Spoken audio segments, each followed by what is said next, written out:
Hello. Hello. Hello, నమస్కారం sir, Gopi గారు. నమస్కారం అండి, చెప్పండి సార్. నేను ఇడుపులపాడు నుంచి మాట్లాడుతున్నానండి. ఎక్కడి నుంచి సార్? ఇడుపులపాడు అని చీరాల దగ్గర. సార్ సార్ మన బైబిల్లో బూతులు ఉన్నాయని నేను ఒక అసలు చేశా. అవును సార్, నేనే తయారు చేశాను అది. ఆ బూతులు అసలు ఒక్కటి కూడా లేదు, ఒక్కటి ఉందా సరే నేను ఏ సవాల్కైనా స్వీకరిస్తానని ఒక అతను అంటున్నాడు. సరే, నువ్వు చెప్పింది తల్లిని కొడుకు దగ్గర పడుకోబెట్టం, చెల్లెలకి కళ్ళు రాలేదంటాం. సార్ ఒక మాట, నేను స్పీకర్ ఆన్ చేయను, ఉన్నాడు అక్కడ ఆ వ్యక్తి. ఉన్నాడు సార్. సార్ ఒక మాట, అంటే బూత్ అంటే మీ దృష్టిలో బాగా మూడు వచ్చినప్పుడు కళ్ళు గిసికించుకుంది. ఒక్క నిమిషం. నమస్తే సార్, నేను నా పేరు కూడా గోపి. గోపి గారు చెప్పండి సార్. నమస్తే అండి సార్. నమస్తే సార్. ఎందుకంటే నేను అంటే మీ ఇద్దరు మంచి ఫ్రెండ్స్. బైబిల్ ఉన్న మన నేను కమ్మాస్.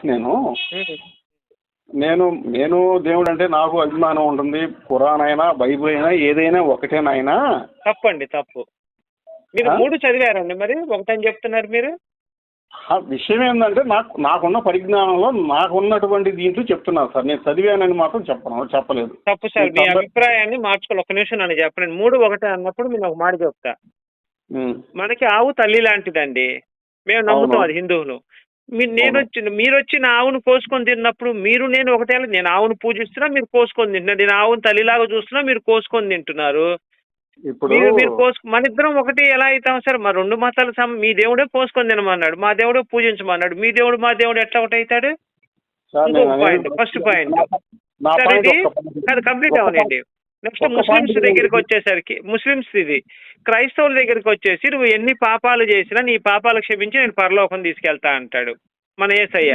అంటే నువ్వు రేపులు చేయి, మటర్లు చేయి, దొంగతనాలు చేయి, తాగు, వ్యభిచారం చేయి, ఇవన్నీ చేసినా, నువ్వు మొత్తం 100 మంది ఆడవాళ్ళు చేసినా, మీ ఫ్రెండ్ని మీరు నరికి చంపినా సరే, మీరు నమ్మి బాప్తిజం తీసుకుంటే తర్వాత యేసుని నమ్ముకుంటే, మీరు హిందూగా ఉన్నప్పుడు మటర్లు చేశారు, మీరు క్రైస్తవులు మారిపోయారు, మీ యేసయ్య మీ పాపాలు క్షమించి పరలోకం తీసుకెళ్తాడు.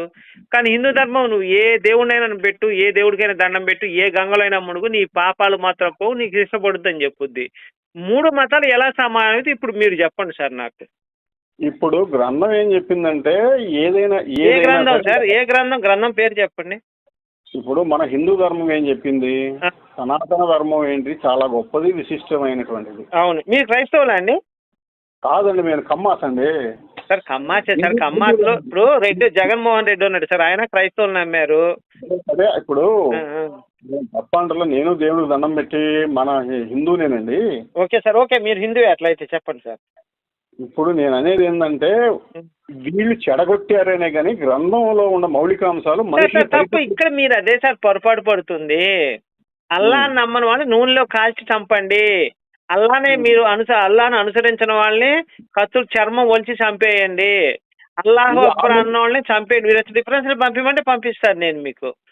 ఇవి కరెక్ట్ గా ఈ గ్రంథాలలో లిఖించబడి ఉన్నాయా సార్? అసలు అవునండి సార్. మీరు ఎవరో నాకు తెలియదు. మీకు అబద్ధం చెప్తే నాకేమైనా 10 రూపాయలు వస్తాయా అండి?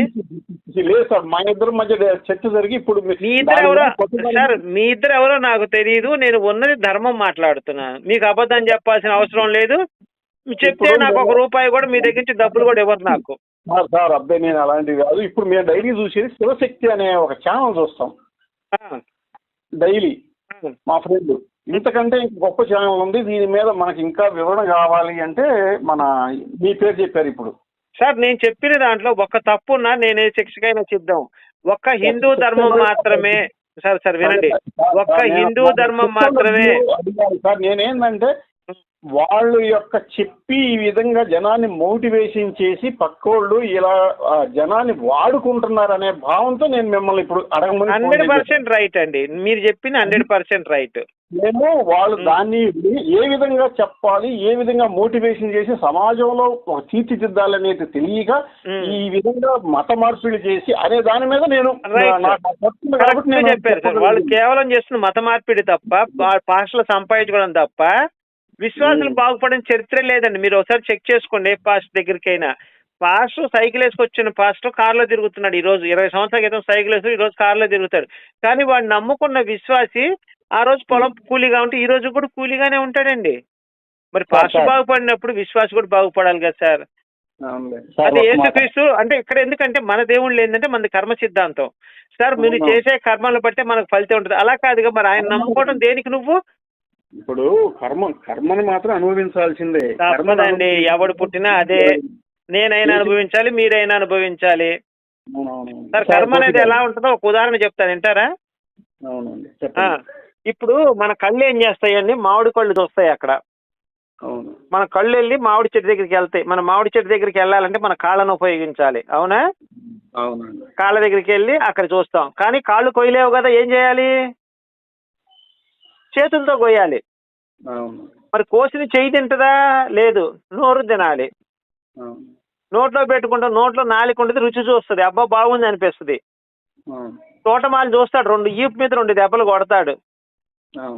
ఇప్పుడు చూసిందేమో కళ్ళు, కోసింది చేతులు, వెళ్ళింది కాళ్ళు, తిన్నది నోరు. ఈపుకేం సంబంధం ఉంది మధ్యలో దెబ్బలకి? నేను అడిగిందా ఈపుకి సంబంధం ఏమైనా ఉందా? సరే, ఈపు మీద 2 దెబ్బలు పడ్డాయని కళ్ళు ఊరుకుంటే కళ్ళ నుంచి నీళ్లు వస్తాయి. అసలు చేసింది ఒకడు, కోసింది ఒకడు, తిన్నది ఇంకొకడు. అవయవాలు ఇప్పుడు కళ్ళ నుంచి ఎవరికి నీళ్లు వచ్చినాయి. మన కర్మ సిద్ధాంతం సేమ్ ఇలానే ఉంటదండి. నువ్వు చేసే పనికి ఫలితం ఈ రోజు నీకు రాకపోవచ్చు, ఖచ్చితంగా ఏ రోజు ఆ ఫలితాన్ని నువ్వు అనుభవిస్తావు. అది ఏదో ఒక రూపైనా. ఇప్పుడు నేను మామిడికాయ తిన్నా, దెబ్బలు ఈపు మీద పడి కళ్ళ నీళ్లు వచ్చినాయి. అలానే నువ్వు చేసిన తప్పుకి నువ్వు ఖచ్చితంగా కర్మఫలం అనుభవిస్తావు అని ఈ మన కర్మ సిద్ధాంతం చెప్పింది సార్. కానీ బైబిల్ అలా చెప్పలేదు గురుగారు. మీకు ఒక మాట చెప్తా, మీరెవరో నాకు తెలియదు. బైబిల్ ఏం చెప్పిందంటే నువ్వు ఎన్ని పాపాలు చేయి, మీ ఫ్రెండ్ని చంపేయండి, పక్కన ఉన్న ఫ్రెండ్ని చంపేయండి, మంచి దోస్తే మీ ఇద్దరు. మీరు హిందూస్ అని చెప్పారు, మీరు చంపేయండి. పాస్టర్ దగ్గరికి వెళ్ళి సార్ నేను మా ఫ్రెండ్ని హత్య చేశాను, మరి నేను యేసుని నమ్ముకుని నా పాపం పోయిద్దంటే 100% పోయిద్దని చెప్తాడు. అది నేను కూడా నమ్మలేదు సార్. మన నమ్మకాలతో అవసరం లేదు సార్. ఇప్పుడు మీరు చెప్పారు కదా అన్ని మతాలు సమానమని. మరి మీ ఫ్రెండ్ చంపితే వాళ్ళు చదువుకొని జనాన్ని మోటివేషన్ చేసి సక్రమంగా. ఇప్పుడు మాకు వచ్చిన పాయింట్ ఏంటంటే అసలు మెయిన్ దీనిలో కాన్సెప్ట్ బూతుల్లో ఒక పాయింట్ చెప్పాడు మా ఫ్రెండ్. పాయింట్ ఏంటంటే కొడుకుని తీసుకెళ్ళి తల్లి దగ్గర 100% పడుకోబెట్టాడు బాబు. పడుకోబెట్టి సార్ నా మాట పూర్తిగా వినండి. అంటేను ఇది అసంభవమైన విషయమయ్యా, ఇది ఏ గ్రంథంలో కూడా రాయకూడదు సార్. ఇది ఎందుకు అనేది నేను మా ఇద్దరి మధ్య తర్కం జరిగింది సార్. ఇప్పుడు నేను వివరించిన మరి దాని గురించి చెప్పండి. ఇప్పుడు బైబిల్ ప్రకారం నేను మాట్లాడతాను సార్. ముందర ప్రతిజ్ఞ చేస్తున్నా, అయ్యా నేను చెప్పే దాంట్లో ఒక్క అబద్ధం కూడా ఉండదు, బైబిల్లో ఉన్నది యాజ్ టీజ్ గా చెప్తున్నా. ఇది నా ప్రతిజ్ఞ. ఫస్ట్ సార్, దీంట్లో దావీద్ అని ఒక క్యారెక్టర్ ఉంటుంది సార్. దావీద్ అనేవాడు ఒక రాజు అనమాట, దేవుడి చేత ఎంచుకోబడిన అభిషిక్తుడు. అభిషిక్తుడు అంటే దేవుడి చేత ఎంచుకోబడిన వాడు. ఆడే దావీదు మహారాజు. ఆడేం చేస్తాడంటే వాడు సైనికుడు భార్య అయిన ఊరియా స్నానం చేస్తుంటే ఆమెను తెచ్చుకొని వాడుకుంటాడు. తర్వాత ఆ సైనికుడు భార్యను చంపేసి ఈయనే అట్టు పెట్టుకుంటాడు ఆమెని. కానీ దేవుడి దృష్టిలో తప్పండి. మీరు సాయంత్రం తిన్న తర్వాత మీరు పండును చూసి టేస్ట్ చెప్పొద్దండి. సాయంత్రం నోట్లో తిన్న తర్వాత అప్పుడు టేస్ట్ చెప్పండి. మీరు నాది అయిపోయిన తర్వాత మీరు ఫస్ట్ స్టేట్మెంట్లు ఇవ్వకండి. ఇప్పుడు ఆ దావీదు యొక్క ఆమె పేరు ఊరియా అనమాట. ఊరియా భర్త. సారీ, ఊరియా అనేవాడు భర్త. ఈమె స్నానం చేస్తుంటే చూసి ఆమెను ఇంటికి తెచ్చుకుని నేను అనుభవించి ఆమెను పెళ్లి చేసుకుని మొగుడిని చంపేస్తాడు. సరే, ఇంత మటుకు తప్పే, అది దేవుడు కూడా చెప్తాడు అయ్యా నువ్వు చేసిన తప్పయ్యా అని. కానీ వీళ్ళిద్దరికి వెళ్ళిపో పిల్లడు పుడతాడండి. ఎవరికి? ఈ ఉంచుకున్న భార్యకి, దావీదు మహారాజుకి. పుట్టినప్పుడు ఆ బిడ్డని దేవుడు వచ్చారే నువ్వు తప్పు చేసావు అని చెప్పి బిడ్డను చంపేస్తాడు. First point. దావీదుకి ఇంకా భార్యలు ఉంటారండి, దాదాపు 700 మంది, 600 మంది, 300 మంది భార్యలు ఉంటారు.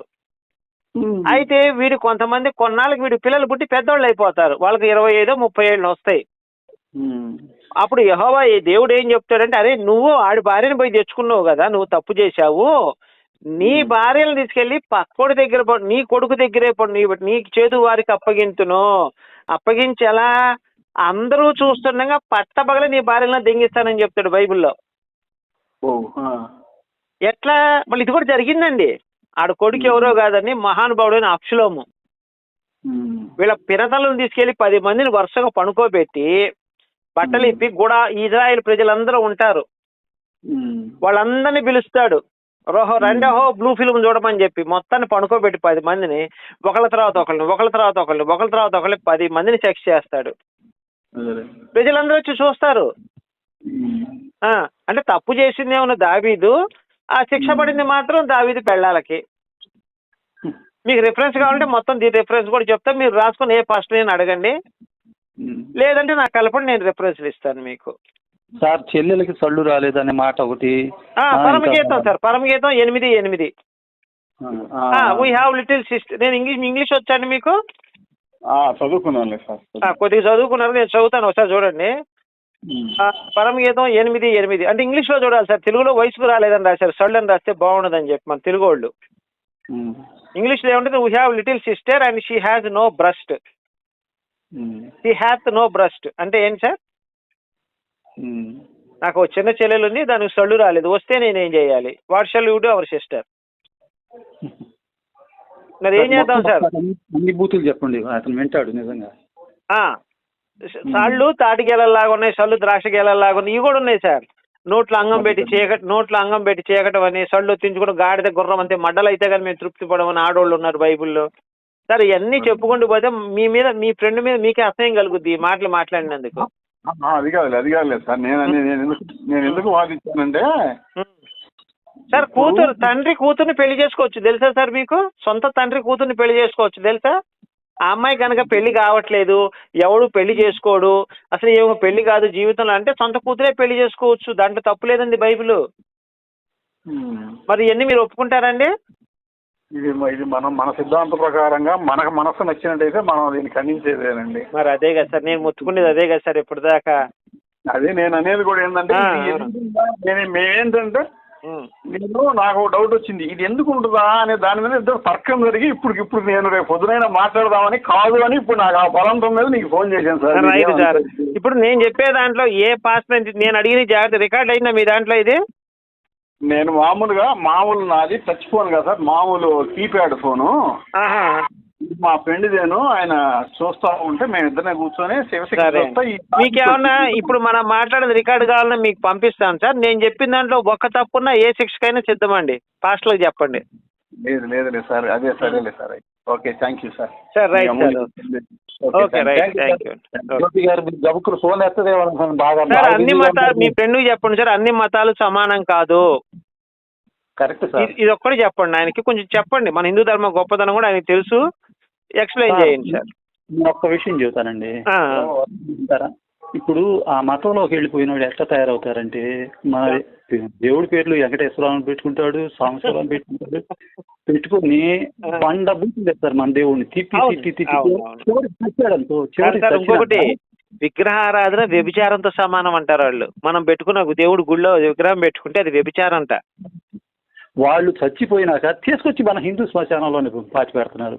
అది దరిద్రం. అది రానికండి సార్, హిందూ శ్మశానాల్లోకి దరిద్రులు రానికండి, చెరువులు బాతి దరిద్రం చేస్తారు ఆ శ్మశానాన్ని. మరి ఈ సార్ ఈ కాదు సార్, వాడికి సపరేట్ దేవుడు ఉన్నప్పుడు మళ్ళీ హిందూ శ్మశానంలో మన శివుడు ఉంటాడు కదా, మరి అక్కడ శవాన్ని ఎట్లా పాతి పెడతారండి? మరి అదేనండి, జీవితాన్ని బతికినంత కాలమేమో దేవుడిని తిడతాడు. ఇంకొక విషయం తెలుసా, హాయిగా చనిపోయిన తర్వాత తగలబెడతాం అంత ఉత్తమైన పని రెండోది లేదండి, ఆ క్షణానికి బూడిదైపోతాం. కానీ వీళ్ళు క్రైస్తవులు ఏం చేస్తారంటే బాక్సులో పెడతారండి. బాక్సుల్లో పెట్టిన తర్వాత శరీరం ఉబ్బు పడిపోయి పురుగులు పడుతుందండి. ఆ పురుగులు మన శరీరాన్ని తింటా ఉంటాయి. అంటే చచ్చిన తర్వాత పురుగులు తింటున్నాయి మన శవాన్ని. అంటే దహనం చేయటం బెటర్, చక్కగా అవుతాయని ఒక సెకండ్లో మన బాడీ మొత్తం 10 నిమిషాలు అర్ధగంటలో బాడీ మొత్తం కాలిపోయింది.